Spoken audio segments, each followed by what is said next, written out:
sector stakeholders to peer review, critique, seek honest, constructive feedback on the areas covered in the budget and policy speech of the MEC. It will provide an opportunity for stakeholders to identify potential areas of collaboration and partnership.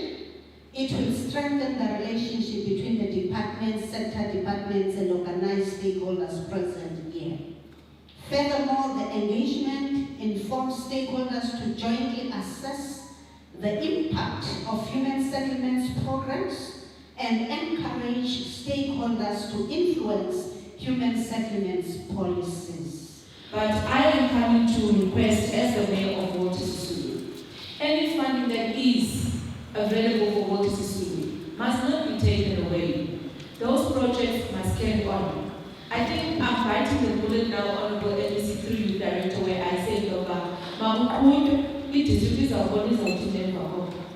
because it is all coming back to us as locals. People are looking for human settlements, they're looking for housing.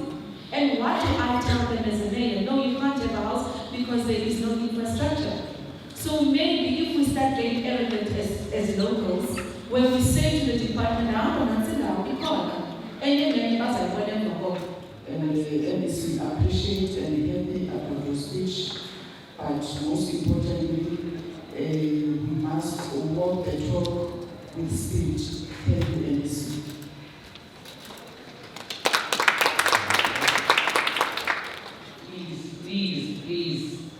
Please, when sifuna ikokufana makubhatale contractors ningasipho kuzibhatale contractors, because esenzele lula that all municipalities must pay contractors zazo, and that is what we were interested in, because we've got a lot of SMMEs. So it's a time-ticking bomb when you have blocked projects and there's new applications that are coming through. Because by the time you execute, the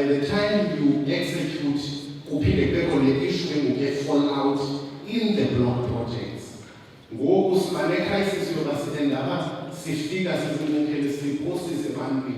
There are other disasters already that are occurring, which means you have more numbers towards that disaster program, which is not being implemented fully in some areas. So why can't we then accredit municipalities to carry out some of those tasks? Yes, it was only private said we moved from 240,000 rands to 312. Now the question is that what processes the Eastern Cape Department has to go through to implement, and is of because we are afraid of having one meter and having a house. eBay Quandam as why 3 months down the line, then we get windows of my info that will be different in the same financial year. Also, came by the transfer regime. The concept that the department has in building these houses, AI change, I remember, so, designs are called the filter but the program human settlement changes in the face so what program the coupons so that design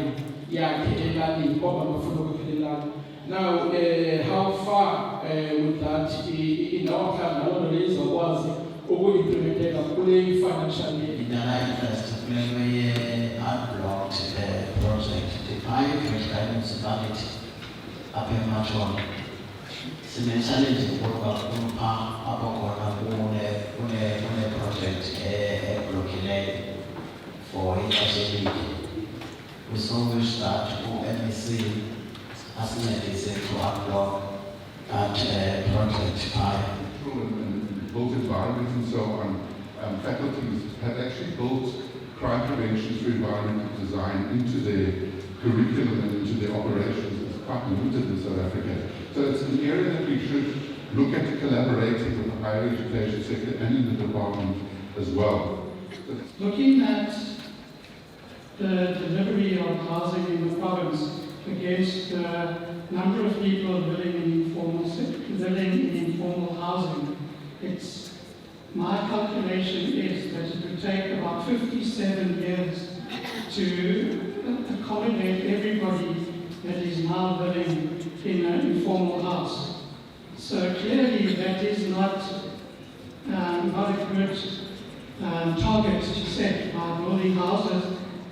So at Emphasis Core Plan, we have been offering and promoting the idea of things like making land available to people so that they can occupy that land, get basic services, get tenure recognition, not necessarily title deeds immediately, but at least they will get the basics and be on the path towards upgrading into the future. So we think and we want to propose that there should be a radical policy shift for this department that will lead other departments to follow this department in terms of the service delivery imperatives. The second one, Chair, is that we have two metros in the Eastern Cape, which we think we should safeguard by all means necessary. There's an issue of urbanization, which we cannot run away from, for economic reasons. And with urbanization, the mushrooming of shacks will follow. How do we deal with that? It cannot be a matter that will be dealt with by the Nelson Mandela Metro or by the Buffalo City Metro alone. This department should have a direction in terms of ensuring that we alleviate those shacks that will be mushrooming, because we will forever have urbanization because of economic policy. So we should have a proper planning towards the elevation of the mushrooming shacks in our metros. Let me just give a brief response on the block projects.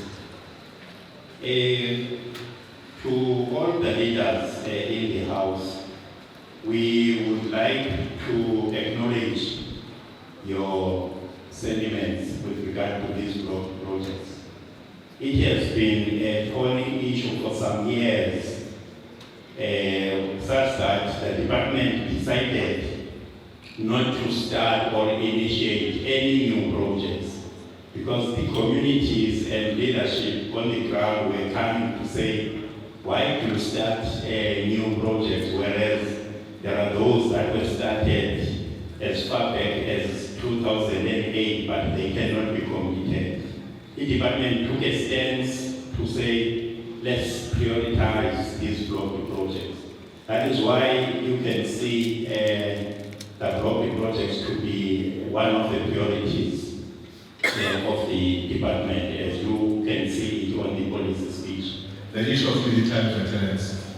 Luckily, we had a meeting yesterday with the acting Director General, also with the DMV, to say that because the minister has pronounced that the quantum has gone up to 312, that is effective immediately, and therefore the DMV needs to do the necessary policy changes. But here, that from somewhere, there's chaos with DMV. There is no DG, there is no DDG, there is no, where the directors will attend the meeting. And I think it's something Honorable MEC that needs to be taken to, because we will bid for 312 immediately, but we will want to claim our money back from DMV. But if DMV does not do the policy change within their own, they were calculating, would DMV, in fact, when they are still sitting in their own documents, at 188.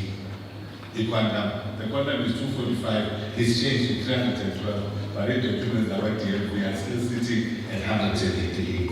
So we are going to do that immediately as a department, but obviously we would need DMV to make sure that they give us the rest of the money. in relation to that. So we have engaged with national and all of that, and we work with the active teaching in relation to this. This issue of land availability, that's why I was asking the Professor about.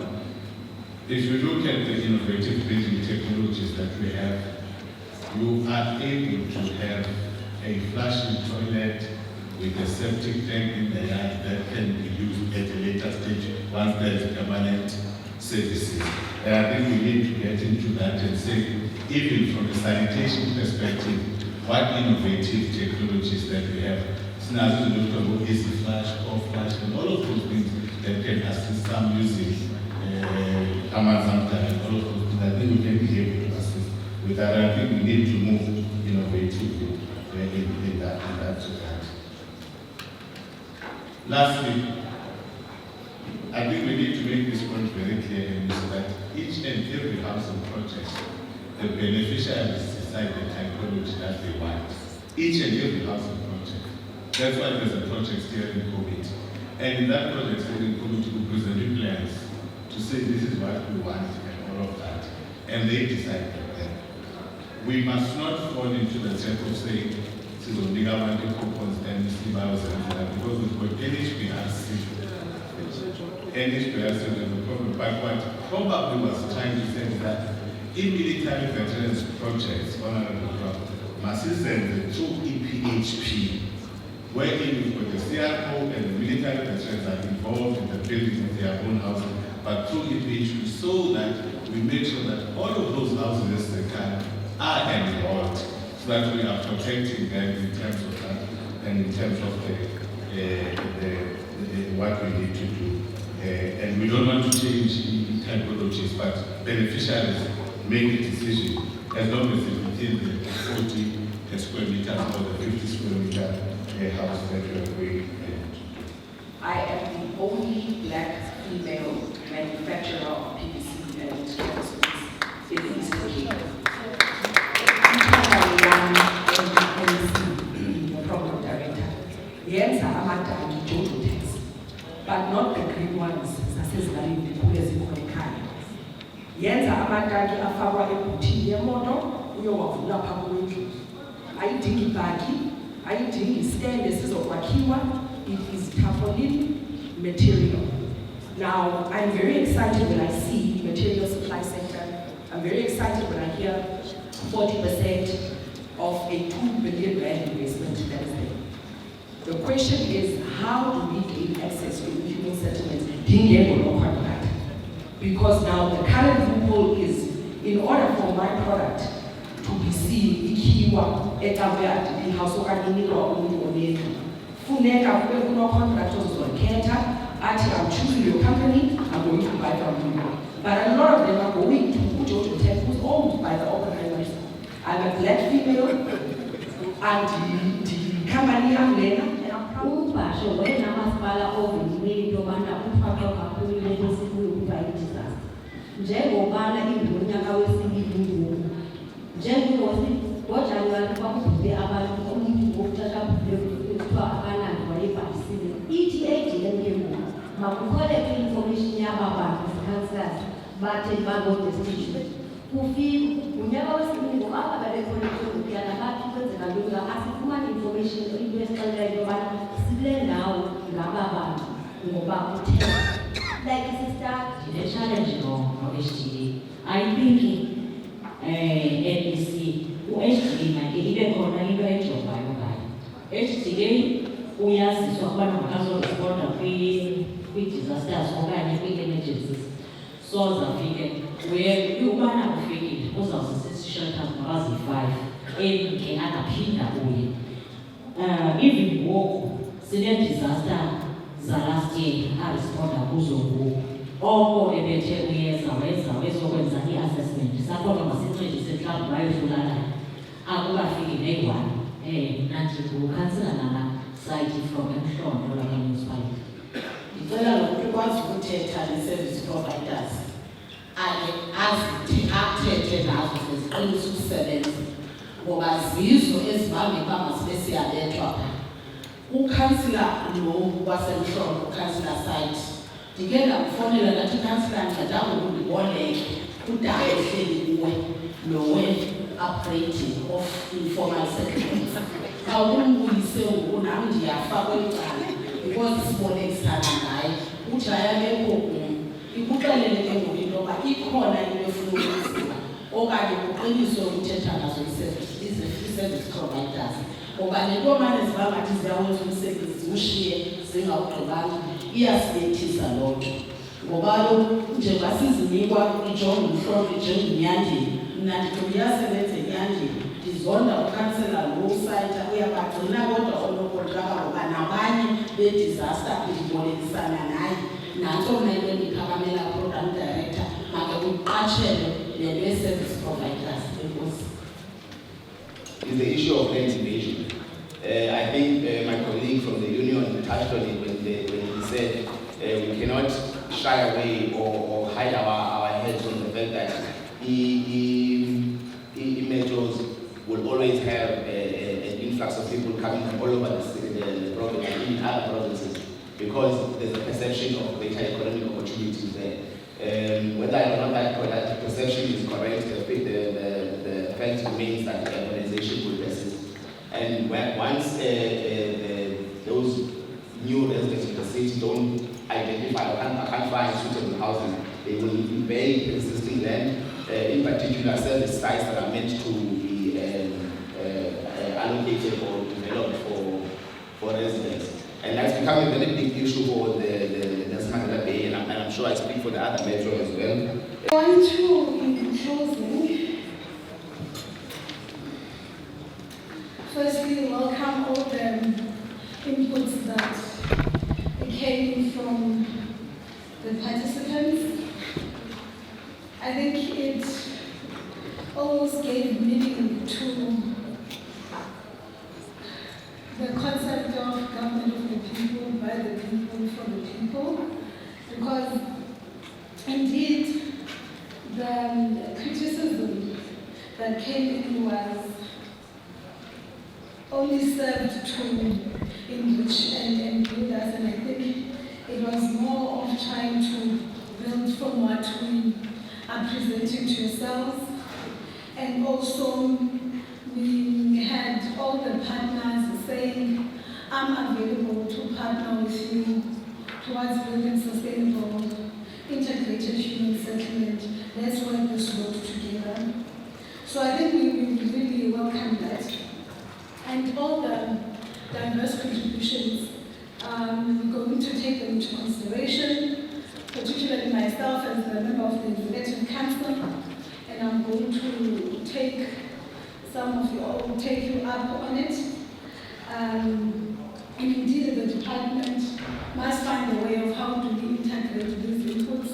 One, in our planning and policy growth and formulation, but also what is what came from here can be integrated in the program of action and in how we plan on implementing our program of action for this financial year.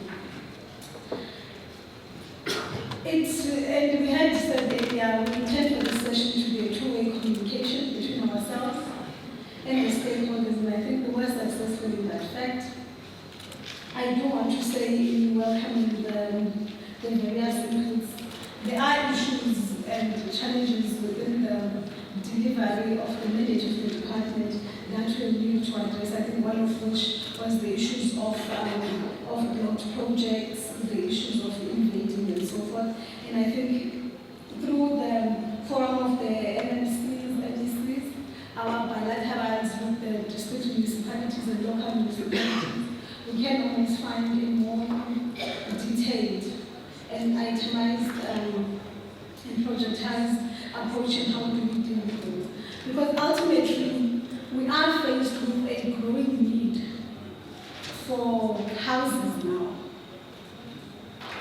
And all the other social pressures, and a shrinking budget and fiscals. So how do we prioritize, again, the areas that will have greater impact in transforming the lives of our people for the better? So with that being said, I want to welcome Prof. Banda, your commitment for collaboration. We do have an outstanding, and it's his fault, we do have an outstanding engagement, and I blame him. We must take that up. Actually, next time, if we don't meet until next week, if you miss me tomorrow, we don't meet until next week, it's the active engagement is for this one. But I think we need to have that engagement because the amendment to the MOU that you were speaking to and what the department can leverage, not only in fact from NMU, but the different institutions of higher learning within the province, we need it. We need it if we are to correctly conceptualize the integrated human settlement, to have the agility and to have that impact. We're looking for urgent and most impactful action. And for us to do that, there needs to be some intellectual discussion that goes deeper into what is it that we are doing, how does it relate with what we seek to achieve, and there's a disjuncture there, and we can't get there without yourself. And with that, I'm sitting there and thinking, I'm losing like Mamu Governance Cabinet before HOT comes back. We do need a session with NMU and African COP. I think we do need a session that's going to be more speaking on the development of the policy, how to be positive. And nice intellectual, I know there's an NGO that must come in, COSATU must come in, so that we have an unrushed, we have 5 minutes, you must talk, where we get discussions, perspectives, approaches, ideas on human settlement. And we will take all these different formations, all the parties that are involved in decision making, all the parties that are involved in formulating the program of government. Because, for instance, someone was saying that we implemented government of government. But the program was developed, was conceptualized, was packaged somewhere. So we need that engagement. Whether you're going to call it, I know in my other life, in my other home, we would call it a khotla, in another platform we call it a colloquium, but I need to put all of you in one room and we need to unpick all of this, and we need to unpick it, we need to decide what is it we want of the Eastern Cape and how do we do it with the limited time, limited resources that we have, so that it is us that must build the program for the private sector, because there is a message that says, well, there's a growing need. Informal settlements are growing. Part of the informal settlements that are growing with urbanization in the metros is because those pokers will live in Riakentu. Because they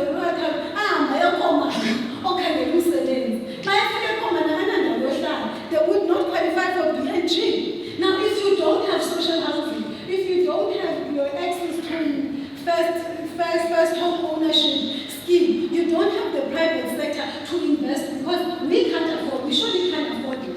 But we can surely lead the private sector and the rest of the society to say, this is what we want to build of our cities and of our towns. And municipalities must lead in that discussion. Avail the land, provide the plans. So I think we need that.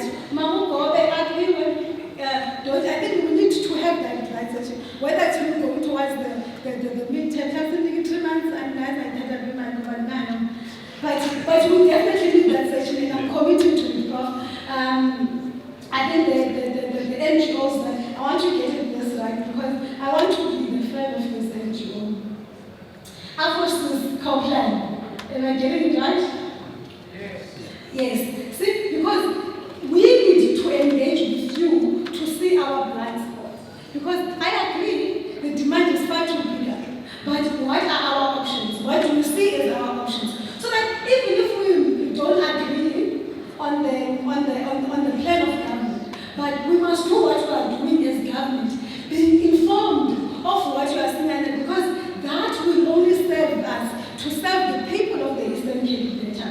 So that's the one thing. We spoke of the historically built projects and that challenges across the province, and there are many factors that look into it. One is the capacity of our contractors, both in terms of their financial muscles,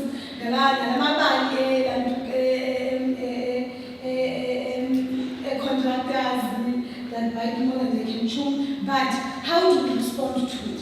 Yes, we are blocking, but also we must provide a way of, because ours is to develop the people of the Eastern Cape.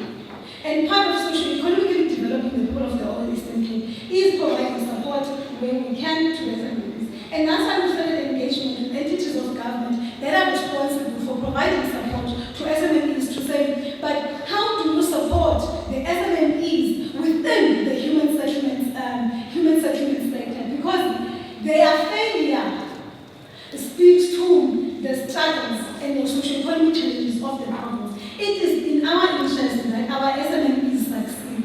And all these other challenges, one was a layer to prevent zero blocks and all these other things. But how do we support them to ensure that they succeed, and in turn, they make sure that as a department, we're able to deliver on the projects and on time. But there are projects that have been identified for unblocking for this financial year. We've already unblocked others. But I think as well, as we're going to be rolling out the year-long program, in trying to find solutions, trying to hasten the program of unblocking the project. We will take it in there. We have the MECs, MNCs forum, where the MECs together with the MNCs of the municipality sit and we sit on the plan of human settlements in the province. We will take it to them. But I think it needs to be coupled with the roadshows we started to local municipalities and the community engagements. So that even then, how do we prioritize this unblocking? And also, we can share the impact of the, because not all of them will have the same impact. Whether you're talking about social cohesion, whether you're talking about the others' impact in terms of the development in our small towns and so forth. So that may also help in terms of how do we prioritize it. Yes, we admit, and I think with the first one, even in the policy speech, to admit the need to empower our to just put some fuel in our capacity to respond on disasters. We know we still start with disasters, 16, 17, 18, 19, and way back. But what we have done now as a department, we have appointed a panel that will, a panel of contractors for these TRUs that will ensure that we shorten the time between the disaster occurring, the application made by the municipality, and the time the TRU is delivered in a household. But I think we do need an engagement. HDA is here. I don't know why you did not respond with the van. Because there were a number of I think particularly the leadership, the MNCs, that were speaking on our projects that HDA is delivering us on. So what we're going to do in this roadshow, HDA is always there with us. And I think HDA as well have been trying to put their house in order, and it has been movement in some of the projects that are delivered for us. But that may not be enough.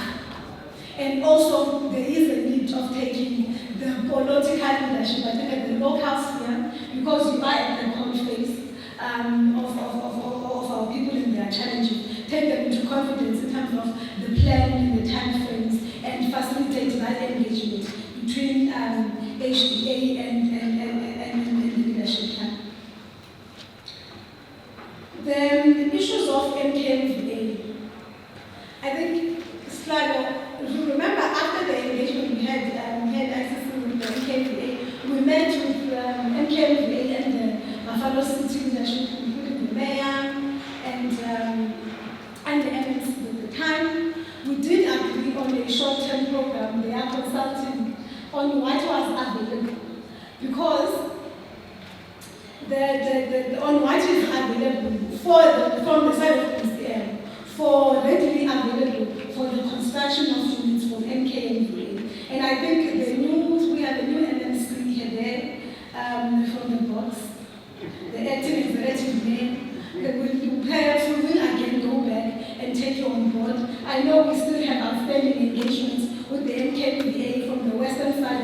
informed from talking Nelson Mandela and Chris Wande. And these engagements are important because we acknowledge the challenges that have been there in delivering for the military veterans, both informed by the readily available sites and our issues in the here, our issues between ourselves and the Department of Military Veterans. Leadership, of course, is correct indeed. As far as how do we deal with the bottlenecks that we are confronted with as a sector, and the need for a policy shift, which I'm hoping, budget, will assist us to get closer to that policy shift, and we will use that in order to bring closer the powers that be who make all the necessary decisions so that to get closer into the discussion and let's start that engagement. And definitely, COSATU is our partner in development, so we'll take you with that, and we will be continuously engaging only COSATU and other progressive formations with some of the concepts and the resolution of this platform. I think wrong markers. What you were talking to speaks exactly to when we say there's a need to transform the building materials industry in the province. And we need to find a legally, I don't know, we always do them from our markers. We must find a way, we are exploring and ways of how do we ensure the beneficiation of some of our target groups. When you are talking women, when you are talking those that have been previously excluded from the market, when you're talking young people, in the whole human settlement value chain. And not only as a contractor, awarding the house, or when you are your service, but also it's called one who's taking money, it's called one money, it's something to take a P, if first you take a P, each of them will take a P. And how do we facilitate the inclusion of this sector? But also, how do we keep it local as well, the localization? Because above of what we have in the complaint receiving from the leadership, above of what we have as a budget is to going out of the province. And we don't, the people of the province don't get to benefit and leverage from the investment that government is doing in the province. And with that being said, it's a good thing that the colleague from South I was talking to you, Mr. Ben. Otherwise, I would have told him that the presence of challenges does not mean that we don't have a story of good progress.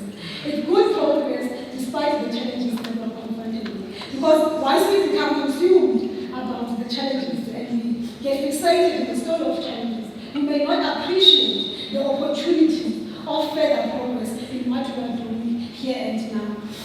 And I know I have a response for all those, but I will give them to you. I think you can then respond to them. But the reality is that there is a need to intensify the engagement between ourselves and the local sphere of government. Because this is where we are. This is where we are, and we are given a mandate collectively to improve the lives of the people of the Eastern Cape. And our people are correctly impatient with the pace in which we are delivering in the better life we had promised them. Our people are becoming impatient with the pace in which we are starting to improve their lives. So it's a story of good progress, but it's far too slow, such that the impact is minimalized. It's quite marginal. And that's why it's important at this point, how do we work together?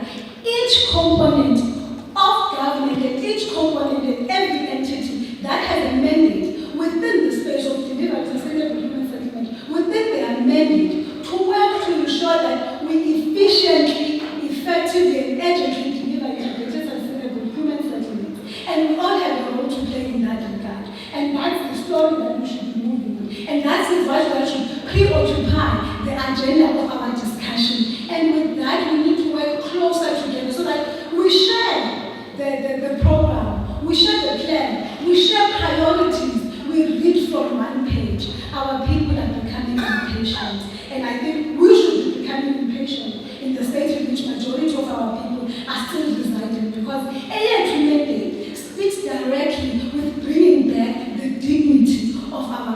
people, particularly our the marginalized. Oh my God, you see an 89-year-old that has never owned a house 30 years before democracy. And you know that government has a provision for Omakuru to get a house, then it means it's on us.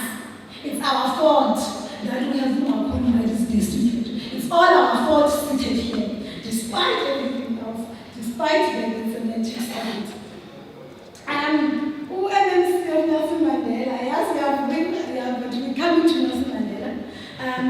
We do acknowledge the pressures that are in the metros because of the economic standing. But notwithstanding, I think the metros and when you're talking first home ownership and the budget going to the metros should put pressure on the secondary towns. I mean, with small town revitalization, with government office park, it means guys in Zimbabwe, you should feel the pressure. Guys, MMC was a Nelson Mandela. The first time home ownership program. Because we have government, you go to a market there, and if you don't have a plan of how you're going to house them, you know what? They're going to build an informal settlement. Because the office now is very simple. Don't even want to talk when you're talking Alwa North, Manitwai, when you're talking Manitwai, when you're talking Komani in Okungijima. So I'm saying that's where we should go in.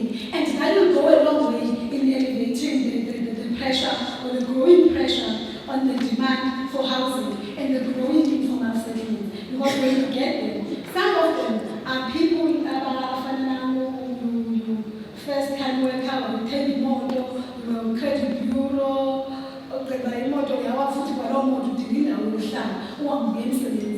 so the net available things and informal settlement. So those are things that really should preoccupy. And that's why I did not hear anyone say Shra is here.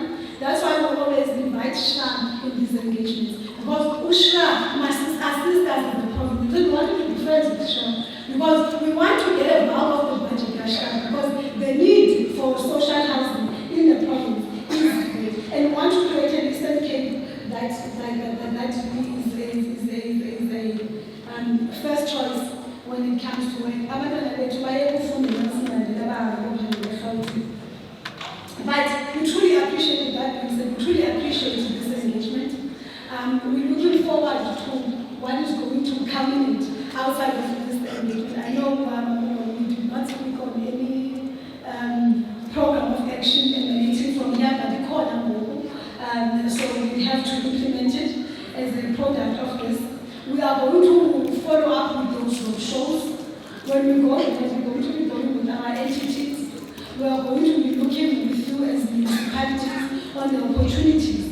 So we're going to be looking at the challenges of the sector of human settlement, but we're also looking at the opportunities that we believe we're not leveraging enough on as municipalities now in order to provide the people of the province with transportation and security. Now, so as we're trying to go to create an important platform for us to share and appraise ourselves on the road we have traveled from here, it will be important that we are here now presenting what we want to achieve.